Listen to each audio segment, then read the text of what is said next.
My name is Bessie Baker, and I'm 29. The year I turned 26, I bought a modest three-bedroom house with creaking floors that sang when the AC kicked on, and a kitchen window that made sunrise look like a forgiven secret. I earned every inch of it, double shifts through college, living on soup and certainty, no vacations, no impulse buys, just spreadsheets and stubbornness until the down payment cleared and the keys turned smooth in my palm. In my family, that kind of boring, patient work never made headlines. My father, James, adored headlines, the kind my younger brother Tyler generated with wrecked cars and second chances. If Tyler sneezed, someone wrote him a poem. If I paid off a credit card, I got a thumbs up emoji. I learned early. Applause in our house was not tied to effort. It was tied to spectacle. 6 months ago, Tyler announced that Jessica, his girlfriend of 4 months, was pregnant. 20 years old, no job. Tyler worked part-time at a vape shop and called that keeping options open. My father wept. Finally, a grandchild. He's 67 shades of sentimental when it isn't his inconvenience. The problem? Tyler and Jessica live in someone's basement. My father's solution? They'll move into your spare room, Bessie. You're not married yet. You've got space. Absolutely not, I said the first time. I said it again the second time, and the fifth time. Sharon, my stepmother, tried a softer angle. It's just 3 months. In my family, 3 months is a synonym for forever. I have the emotional ledger to prove it. I told my boyfriend, Daniel Ruiz, that night on the phone. He listened the way some people pray, quietly, with both hands.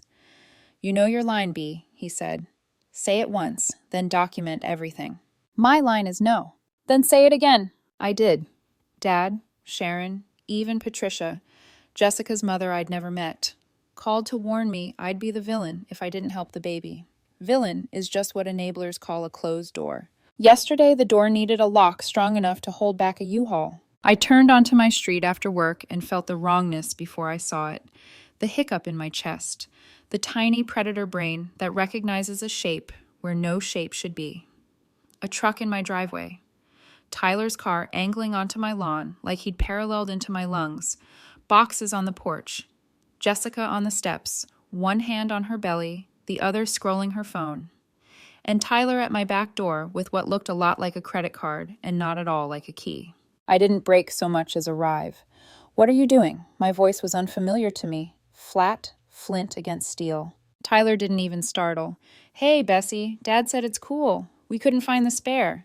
There is no spare, I said. Not for you. Get off my property. Jessica blinked up at me, eyes glossy. Please, we have nowhere else to go. I thought of my mortgage statement in the drawer by the sink, the one with my name on every line. I thought of the sunrise on the tile and the gym I was planning for the extra room and how I had lived like a monk to afford the luxury of silence. You have parents, I said, steady. You have choices. This house isn't among them. Tyler puffed his shoulders, the way he did when he got pulled over and tried to look taller than consequences. Don't be a jerk. It's until we get on our feet. Your feet are attached to your body, I said. They can walk to a lease office. That's when my father pulled up, all smile and superhero theme music only he could hear. He opened his arms like he was stepping into a sitcom freeze frame. Perfect timing, Bessie. Let's get them settled. It was almost funny. Almost. The kind of almost that burrows into your molars. I didn't yell. I didn't explain for the 20th time. I called 911. Hello. I'd like to report a trespass and attempted entry at my address. The dispatcher's voice went professional calm. I gave names, relationships, a quick history. While I spoke, my father's face rearranged. Confidence to confusion to something that looked like betrayal. You're calling the police on your own family? No, I said, still on the call. I'm calling the police on people trying to move into my house without consent. Family doesn't nullify consent. The sirens came soft at first, like maybe this was just a story I was telling myself to be brave. Then the lights painted the porch boxes red-blue and the story solidified into fact. The officers were measured, which I appreciated. I explained. They listened. Tyler tried a joke. They didn't. Jessica cried. One officer handed her water and told her the law still applied to tears. My father argued, voice climbing rungs. We're family. The officer nodded. And she's the homeowner. You're leaving. In the wash of lights, Daniel called. I put him on speaker for exactly 3 seconds so my father could hear a sane voice tethering me to the ground. "You good?" Daniel asked. "I'm good," I said, and meant it. "I'm drawing lines." When the officers told them to pack up, I went inside and opened my file drawer. A few weeks earlier, when the pressure campaign began, my friend Robert, the kind of lawyer who sleeps great because his paperwork is immaculate, drafted a formal trespass notice for me. I brought it out, printed and calm. "Before you go," I told them, "please accept this. If any of you step foot on my property without explicit permission, you will be arrested." My father took the paper like it burned. "You prepared this. You planned this." "I prepared for the possibility you wouldn't respect my boundaries," I said. Looks like I was right. The packing took 15 angry minutes and 1 broken box of baby bottles. Sharon shook her head at me like I had kicked a cradle. Patricia called while Jessica climbed into the truck and left a wet voicemail about innocence and babies and my black heart. Tyler slammed his car door and revved like the lawn was to blame. When the last taillight disappeared, the quiet fell too hard. That's the thing about calm after a storm. You think it will be relief, but it arrives shaped like aftershock. I walked the perimeter with the officers and pointed to the back door where the credit card had scraped at the frame. "Document it," one said. "Photos tonight. Locks change tomorrow." I nodded. "Already scheduled the cameras," I added, almost apologetic. "My boyfriend told me to plan like this would happen." "Good boyfriend," the officer said. After they left, Daniel came by with takeout and a hardware store bag. He changed the deadbolts like he was changing the subject. I cleaned up cardboard and the idea that love equals obligation. "You okay?" he asked when the new lock clicked. "I thought I'd shake," I said, "but I'm still." "You chose yourself," he said. Stillness is what that sounds like. My phone lit up with texts. Cousins, Aunt Linda, numbers I hadn't saved since high school. Ava, Daniel's ex, had already reposted Tyler's Facebook rant about me being a monster who hates babies. Her caption, "Imagine being this cold." Engagement bait. I muted her and saved the screenshots anyway. Robert would like the neatness. I stood at the kitchen window and watched my own reflection breathe. The porch was bare again. The lawn would recover. My house, my rooms, were exactly the number I could live with. 3 bedrooms, mine, a future gym, a door that stayed closed because I chose it to. On my phone, my grandmother's name lit up. I let it go to voicemail. Not because I didn't love her, but because I wanted to call from a place that didn't tremble. She would tell me, "Dad said I was having a breakdown." I would tell her I had video. It's funny, the details you notice when a battle ends. The way a new lock slides smoother than the old. The way you can taste relief like metal. The way silence spreads out and asks if it can stay. I told it yes. Tonight, I will upload the footage, back up the call logs, and put the trespass notice in a clear sleeve in the front of a binder labeled with my name. Tomorrow I will install cameras, schedule a fence estimate, and have coffee on my porch, not because I'm guarding it, but because it's mine. They will call me villain. They already have. But a villain is just a woman who won't be volunteered. And I won't. Not for Tyler. Not for Dad. Not for a story that only works if I'm the furniture. I turned off the porch light.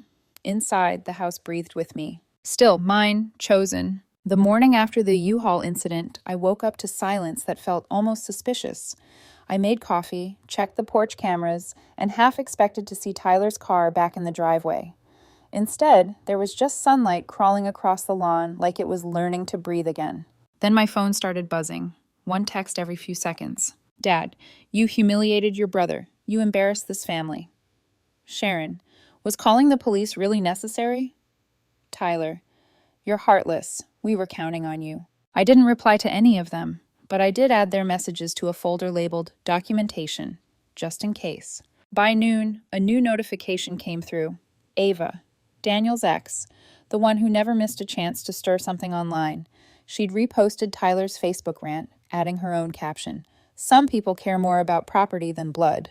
That post gathered sympathy comments like flies. A few even tagged Daniel. I felt my stomach drop, but before I could say anything, Daniel called first. "Already saw it," he said. "Don't let her get in your head. She's chasing engagement, not truth." Still, it hit me. How quickly people will pick a side when drama starts trending. That evening, I installed 4 security cameras around the property. Daniel stayed until after midnight, running wires and drilling mounts, while I read out the instruction manual like a narrator of calm in a world gone insane. Every time the camera clicked into place, it felt like reclaiming an inch of peace. When Daniel finally left, he squeezed my hand at the door. "You don't owe anyone an explanation," he said, "especially not people who profit from your guilt." I didn't realize until later that I was still holding his screwdriver, like I needed proof of someone helping me build something solid. Over the next 2 days, the campaign of guilt began in earnest. My Aunt Linda called under the guise of just wanting to understand. I told her what happened, word for word, and she sighed. "Well, it's a tough situation," she said. "Maybe you could help with a security deposit for them, just to ease the tension?" "Linda," I said gently, "Dad gave Tyler over $30,000 in the last 5 years. Where did that go?" The silence on the line answered for her. That night, my camera app pinged at 3:06 a.m., a motion alert from the driveway. It was Tyler, sitting in his car, headlights off. He stayed there for almost an hour, occasionally stepping out to test my door handles and the side gate. The footage made my skin crawl. I didn't call the police this time. I just texted him one line. "I have you on camera. Next time I press charges." His reply came 3 minutes later. "Relax, I was checking if you were okay. You're acting crazy." Gaslighting 101. By the end of the week, Dad's tone had changed from rage to reputation management. He'd started telling the family that I was unstable, that stress from work had made me cruel. Sharon apparently told her book club I might be on something. Meanwhile, I was the only one in that family who hadn't needed therapy, rehab, or bail money. Still, the whispers stung. I booked an appointment with a therapist anyway, not because I believed them, but because I refused to let their narrative define my truth. When I told Daniel, he smiled. "Good," he said. "Talk it out. Keep your head clear. They're looking for cracks." He was right. That Saturday, I called Robert, my lawyer friend. "I'm filing for a restraining order," I said. He didn't even pause. "You've got enough evidence for 3 of them." We spent hours going through everything. Timestamps, messages, the 3 a.m. video, Patricia's voicemails. His voice was calm, but clinical. "Once we serve it, expect them to escalate before they retreat. Enablers always do." He was right about that, too. 2 days later, I got another call, this time from the fence company. "Miss Baker, your father just phoned us. Tried to cancel your order." Of course he did. I met with the fence foreman, Thomas, personally. He handed me the contract. "Don't worry," he said, chuckling. "Only the homeowner can cancel." Your dad didn't like hearing that. I bet he didn't. We both laughed, but my hands were trembling when I signed. Because it wasn't just about the fence. It was about the first physical boundary my family couldn't cross. By the weekend, the wooden panels started going up, 6 feet of solid, quiet defiance. The smell of cedar filled the air, sharp and cleansing. My neighbors waved from their porches, probably thinking it was just a home project. But to me, it felt ceremonial. Every nail they drove in sounded like punctuation. No more, no entry, no guilt, no apology. That night, my cameras caught something again. My father, standing at the curb for 20 minutes, just staring at the half-finished fence. He didn't knock, didn't shout, didn't move, just stood there, like someone visiting a grave. I saved the footage anyway. Then I sat on my porch, wrapped in a blanket, and whispered to myself, "This isn't cruelty, this is recovery." The words felt like armor. Daniel texted a heart emoji, then, "Proud of you. Boundaries don't make you heartless, they make you whole." And for the first time in weeks, I believed it. A week after the fence went up, I thought things might finally quiet down. But if I've learned anything about my family, it's that silence is never peace. It's the pause before another explosion. The call came on a Tuesday morning. I was halfway through a report at work when my phone lit up. "Dad." Against my better judgment, I answered. His voice was frantic. "Bessie, you need to come down to the station." "The police station?" "It's Tyler. He's being arrested." I leaned back in my chair. "For what?" There was a pause thick enough to chew. "Shoplifting. It's ridiculous. He just took diapers and baby formula. You know he's desperate." Something in me broke, but not the way he hoped. "So, theft. Got it." "You're not listening. He did it for the baby. You have to bail him out." "No, Dad, you do." "He was just trying to—" "Don't finish that sentence." I could feel my calm turning to steel. "If you bail him out, that's your choice, but don't drag me into it." "You're unbelievable, Bessie. This is your fault. If you'd just let them stay—" I hung up. Later that afternoon, I found out the rest of the story through Robert, who'd seen the arrest record before I did. Turns out Tyler hadn't just stolen diapers. He'd been shoplifting electronics and games for months, reselling them online. The diapers were just his bad luck moment. Robert said, "Your father's calling around for a defense lawyer. He'll probably pay for everything." "Of course he will," I said quietly. "He always does." That night, I opened my camera app again. The footage from the previous week showed Dad lingering by the new fence, staring up at the house he could no longer touch. I wondered if he realized what he'd built. Not just a criminal son, but a pattern that never had to end. The next morning, I woke to a voicemail from Patricia, Jessica's mother. Her voice was syrup and glass. "You destroyed my daughter's life. She's terrified and alone. I hope you can live with yourself knowing what you've done to a pregnant woman." I didn't reply. I just forwarded the voicemail to Robert and added it to the growing digital archive I'd started calling the exhibit binder. When I told Daniel about it, he didn't even flinch. "Keep them coming," he said. "You'll need all of it when they try something else." I nodded, but a part of me still wondered when I'd stop being shocked by the lengths they'd go. That night, Daniel came over with Chinese takeout and the kind of patience that only comes from someone who's had their own family wars. He said quietly, "I saw Ava's latest post." "Of course you did. She's using Tyler's mugshot as a meme now." Said, "Guess boundaries aren't the only things getting violated in that family." I laughed, not because it was funny, but because disbelief was the only thing left that didn't hurt. Daniel put his phone down. I reported it. I'm done pretending she's harmless. For a second, I saw it in his face. Guilt. The ghost of old ties. But then he said something that anchored me. "She's just noise, Bess. You're the signal." That was the moment I knew he was staying for the long haul. 2 days later, my grandmother called. She sounded small, tired. "Bessie, honey, your father says you're having some sort of breakdown." Of course he did. "Grandma, I have something to show you," I said. "Check your messages." I sent her the video clips. Tyler trying to break in, Dad's midnight stakeouts, the trespass notice, all of it. She called me back an hour later, her voice trembling. "Oh, my lord, your father has lost his mind." "Yeah," I said softly, "but apparently I'm the one who needs therapy." She exhaled. "You're right to protect yourself. I don't like it, but you're right. Someone in this family has to have sense." It was the closest thing to an apology I'd ever get. The next evening, I found Tyler's Facebook post. He'd written a long, self-pitying essay about his heartless sister who left a pregnant woman homeless. Thousands of reactions, hundreds of comments. So I posted a single clip, him trying to pry open my back door with that credit card, and captioned it, "Attempted break-in at my home. Just documenting for legal purposes." Within an hour, his post was deleted. Within 2 hours, Ava deleted hers too. Meanwhile, Jessica's pregnancies was deteriorating. I heard it from Patricia's latest voicemail. This one softer, more frightened. Complications. Stress. Bed rest. I almost felt sorry for her. Almost. Then, later that night, I got another camera alert. This time, 2 figures in a car parked across the street. Jessica and Patricia. They sat there for nearly 2 hours, lights off, engine running. It was supposed to make me feel guilty. I didn't even open the blinds. The next day, Robert filed the restraining order paperwork. "This is textbook harassment," he said. "Video, witnesses, pattern of escalation, slam dunk." When I told Daniel, he exhaled like he'd been holding it for me. About time. That evening, he helped me bolt a no trespassing sign onto the fence.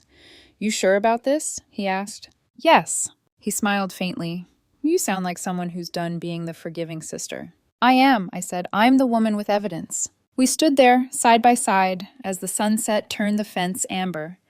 It looked warm from a distance, but up close it was solid and unyielding, the way boundaries should be. A week later, the fence was finished. Clean, tall, perfect. Thomas, the foreman, stopped by to say goodbye. "Your dad tried calling again yesterday," he said, amused. "Wanted me to undo the mistake." "What did you tell him?" "That the only mistake was underestimating you." That night, I replayed the footage of my father standing outside the fence, hands gripping the top plank, like he was holding onto a past that wasn't his anymore. It should have hurt, but all I felt was clarity. He'd raised Tyler to believe consequences were optional, and he'd raised me to believe boundaries were betrayal. Turns out both were wrong. Boundaries were survival. And the golden child's crown, it had finally cracked. The courthouse smelled like lemon cleaner and anxiety. I sat outside courtroom 4B with my lawyer, Robert, watching the clock hands drag toward the restraining order hearing. Across the hall, my father stood with his arms crossed like a man auditioning for a righteous victim. Sharon hovered beside him, whispering in his ear, Tyler, pale and sullen, was scrolling on his phone like none of this applied to him. Jessica sat beside her mother, Patricia, clutching a swollen belly and a tissue she didn't use.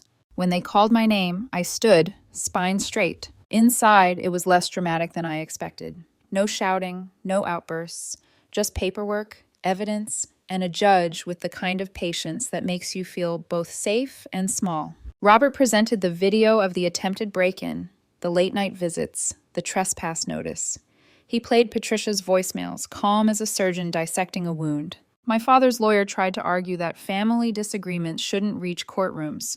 The judge cut him off mid-sentence. "Family doesn't give you the right to violate boundaries and property rights, sir." Dad's face turned red, then gray. When the judge granted the restraining order against my father, Tyler, Jessica, and Sharon for 2 full years, it didn't feel like victory. It felt like a funeral. A quiet one. That night, I went home, locked the door, and cried. Not out of sadness, out of release. Daniel showed up with pizza and wine, sat on the floor with me while I stared at the paperwork. "They can't come near you now," he said softly. "I shouldn't have had to make it legal just to be left alone." "No," he said, "but now you can breathe." For the first time in months, I slept through the night. 2 weeks later, I got a text from Robert. "Thought you should know, Jessica had the baby early. Complications, but both okay." A few days after that, Patricia called again. I braced for venom, but her voice was different this time. Tired, genuine. "Bessie, I owe you an apology," she said. "I've been watching Tyler these past weeks. You were right. He's not ready for anything. I'm helping Jessica file for custody and child support." For a moment, I couldn't find words. "That's good," I finally said. She sighed. "You were never the villain. I see that now." And for the first time, I believe she meant it. But peace never travels alone. A week later, my grandmother called. "Your father wants to sell your childhood home," she said gently. "Why?" "He's broke, Bessie. He refinanced it to pay for lawyers and Tyler's past fines. The money's gone." I felt a strange calm settle in. "Let him sell it, Grandma. That house never felt like mine anyway." She hesitated. "You're not angry?" "I was for most of my life," I said. "Now I'm just done." In the meantime, Tyler's court date came and went. He pled guilty to shoplifting and evading arrest. 18 months probation. 200 hours of community service. The judge said something that would echo in my head for weeks. Excusing bad behavior in the name of family helps no one. Dad didn't look at me once. Outside the courtroom, Sharon cornered me near the steps. Her lipstick trembled. "How could you stand there while they humiliated your brother?" I met her eyes. "How could you stand by while he tried to break into my house?"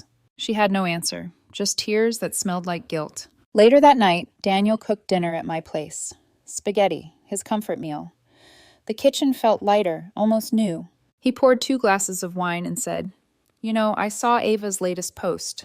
I groaned. "What now?" "She actually deleted everything about your family. No apology, but silence. Guess drama doesn't pay when there's no one left to feed it."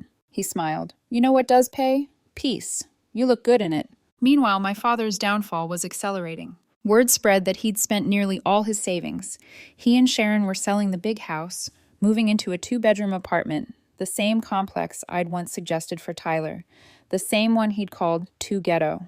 There was irony in that, but I didn't gloat. I didn't need to. Robert called it poetic symmetry. I called it finally fair. A few nights later, I got another motion alert from my security system. My father's car slowed by the curb, headlights dim. He didn't stop this time. Just looked through the fence slats before driving off. He looked older, smaller, like a man staring at the ruins of his own kingdom. For half a second, pity pricked at me.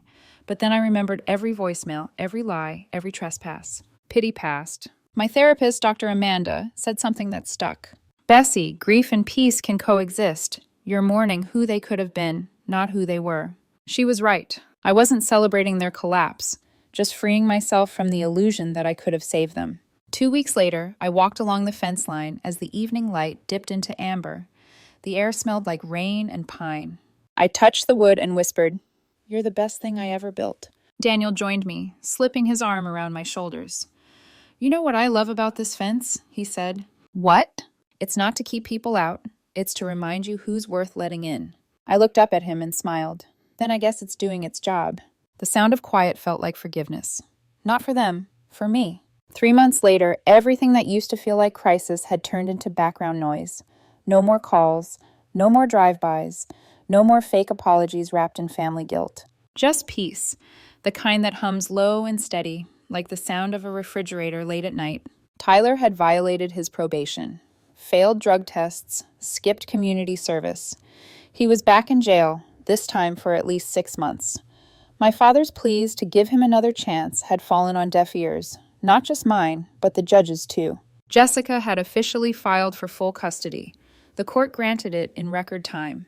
Patricia took her and the baby in, and for the first time, Jessica stopped appearing in my camera alerts or voicemail inbox. When Patricia called again, it wasn't to cry or blame.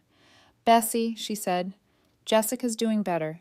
She got a part-time job and the baby's thriving. You were right. Boundaries aren't cruelty. They're protection." Her words sank deep. That call closed a chapter no courtroom ever could. Meanwhile, my father and Sharon were renting a small 2-bedroom apartment on the other side of town, the very same complex Tyler once sneered at. My grandmother told me they couldn't afford much more. "Your father spends his days brooding, trying to figure out what went wrong," she said softly. "He raised a son who thinks laws are optional and a daughter who won't be manipulated," I replied. Nothing went wrong. It finally went right. She laughed quietly, the first laugh I'd heard from her in years. Work was better than ever. Without the chaos, I was focused, clear, present. My manager even said, "You've been unstoppable lately. Funny how much energy comes back when you stop setting yourself on fire to keep other people warm." Daniel noticed it too. "You look lighter," he said one morning as we had breakfast on the porch. "You finally stopped bracing for impact." "I guess I stopped expecting people who broke me to fix me." He smiled. "That's the real graduation." The restraining order still had 18 months left. Robert said it was ironclad, but part of me didn't even need it anymore. The physical distance was a formality. The emotional one was permanent. I turned one spare bedroom into a home gym, the other into an office with clean white walls and a corkboard full of goals instead of reminders of trauma. Each push-up, each spreadsheet, each new plan felt like proof that healing wasn't about forgetting. It was about replacing. Replacing guilt with calm. Replacing obligation with freedom. Replacing family first with peace only. A few weeks ago, Daniel and I took a weekend trip to a lake cabin. No Wi-Fi, no signal, no noise. I turned my phone off for the first time in months. The second night, we sat by the fire and he said quietly, "You know, when this all started, I worried you'd lose yourself." I looked at him. "I did. Then I found someone better." He smiled, eyes reflecting the flames. "So what now, Miss Boundaries?" I laughed. "Now? I build fences only metaphorically." When we came back, there was a letter waiting on my porch. No return address, just my father's handwriting. I hesitated for a long time before opening it. "Bessie, I'm not asking for forgiveness. I just wanted to say I might have handled things differently if I could do it again. I thought I was protecting the family. Maybe I was just protecting my pride. I'm in therapy now. It's court-ordered, but it's helping. I hope you're happy. Dad." It wasn't an apology, but it was the closest thing I'd ever get. I folded it neatly and slipped it into the binder labeled evidence. Then I added a sticky note, closure, sort of. Grandma's 80th birthday came around last week. I wasn't invited to the family dinner, restraining order and all, so I took her out separately, just us, a small cafe near the water. She held my hand across the table. "You know, your grandfather would have been proud. He always said your father was too soft on Tyler." I smiled. Guess I inherited the right kind of stubborn. She laughed, eyes glimmering. "You inherited survival, darling. Don't let anyone shame you for it. Life isn't perfect, but it's peaceful." The house hums. The cameras are still up, though they rarely ping anymore. I keep them not because I'm afraid, but because they remind me I have nothing left to hide. Every night, I walk the perimeter before bed, hand trailing along the wooden fence. It's smooth now, sun-faded and steady. Sometimes I whisper, "Thank you," without even realizing it, to the fence, to the house, to myself. Because it's all the same gratitude, for peace hard-earned, not handed, for boundaries that built a home, for the quiet that no one else gets to take away. People still ask if I'll ever speak to my family again. Maybe. When the restraining order expires. When Tyler shows he's changed. When Dad apologizes for real. So, probably never. And that's okay. Because some stories don't need reconciliation. They just need a clean ending. This is mine. My name is Bessie Baker. I'm 29. I have a house, a career, and peace. They used to call me heartless. Now they call me unreachable. Both are fine, because to reach me, you have to respect me first. And for the first time in my life, I'm perfectly fine being hard to reach.